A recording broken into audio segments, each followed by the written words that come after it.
अस्सलाम वालेकुम मेरे प्यारे बहन भाइयों। आज मैं अपनी माँ बोली पंजाबी का इंतखाब किया है क्योंकि आज मेरे सामने जड़ी शायरी आई है वो सराइकी दी है। ये तो मैंने नहीं पता कि किन्ना दी शायरी है, लेकिन ये जड़े भाई हैं वो जो सराइकी च पढ़ते हैं तो बहुत मज़ा आता है सुन के। तो मैं सोचा कि मैं भी आज ये पढ़नी है, ये शेर पढ़नी है। उन्हों की तरह उन्हों दी वो बहुत वायरल होए सीगे, उन्हों की तरह तो नहीं मैं पढ़ सकती, लेकिन मैं एक छोटी जी कोशिश कर रही हाँ कि उन्होंने थोड़ा जिहा उन्हों की तरह ही पढ़न दी, तो मैनू उम्मीद है तुहानू पसंद आएगी। जे रखे ताल्लुक ते तेरी मर्जी, मुका भी छोड़े ते मसला कोई नहीं। जे रखे ताल्लुक ते तेरी मर्जी, मुका भी छोड़े ते मसला कोई नहीं।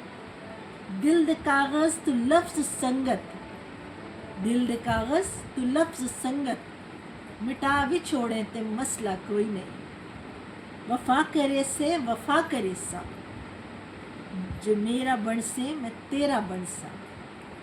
वफा करे से वफा करे सा, जो मेरा बन से मैं तेरा बन सा। जे याद रखे ते मेहरबानी, जे याद रखे ते मेहरबानी, भुला भी छोड़े तो मसला कोई नहीं। जे रखे ताल्लुक ते तेरी मर्जी, मुका भी छोड़े तो मसला कोई नहीं। बहुत बहुत शुक्रिया प्यारे बहन भाइयों। मैं चाहनी हाँ कि तुसी जड़ा हम मैं अपनी माँ बोली च कह रही हाँ कि मेरे चैनल में तुसी ज़्यादा तो ज़्यादा सबसक्राइब करो, ताकि इस तरह दी खूबसूरत चीज़ां मैं तुहाडे नाल शेयर करती रवां। बहुत शुक्रिया।